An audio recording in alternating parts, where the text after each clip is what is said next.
Yeah. J'écris pour ceux qui doutent pendant que l'écran parle trop fort. Pour ceux qui sentent qu'on les pousse doucement vers le décor. On t'inonde de peur du matin jusqu'au soir, comme si réfléchir devenait déjà trop tard.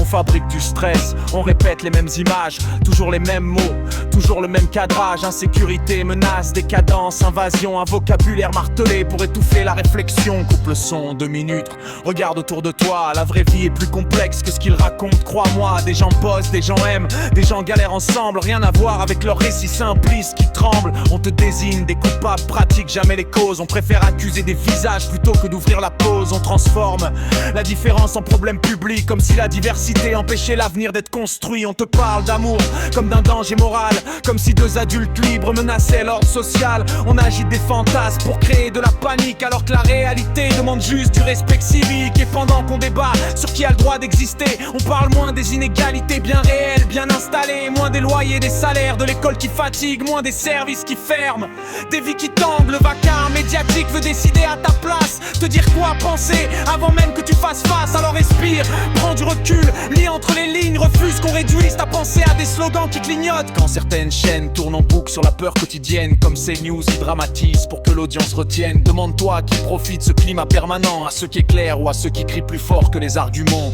On parle d'un pays qui serait au bord du gouffre total, mais la démocratie c'est pas un film catastrophe en boucle intégrale. Elle vit de participation, pas de résignation. Elle tient parce que des gens agissent, pas parce qu'ils regardent l'émission.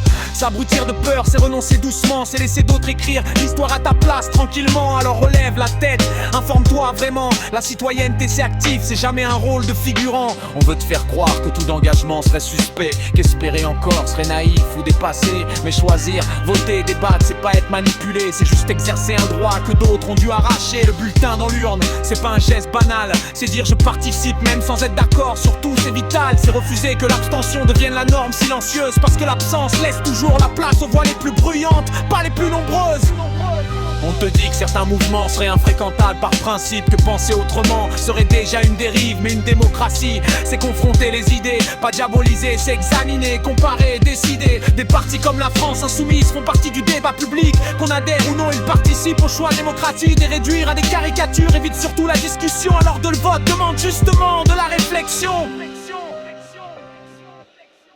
Ne laisse personne confisquer ton jugement, ni les cris, ni les raccourcis, ni les emballements. Pose-toi à lit, écoute plusieurs voix. La liberté commence toujours par cet endroit-là. Le fatalisme est confortable, mais il ne construit rien. Il laisse filer les décisions loin de tes mains. Alors prends ta place, même imparfaitement, parce que l'avenir appartient à ceux qui participent simplement. Pas besoin d'être expert pour refuser la peur organisée. Pas besoin d'être d'accord, surtout pour vouloir décider. Juste comprendre que céder à la panique, c'est déjà abandonné. Alors que voter, c'est encore pesé. Ce texte n'est pas un ordre, c'est un rappel. La démocratie meurt quand les citoyens décrochent-elles. Rester debout, c'est continuer d'y croire assez pour aller choisir et ne pas laisser d'autres décider.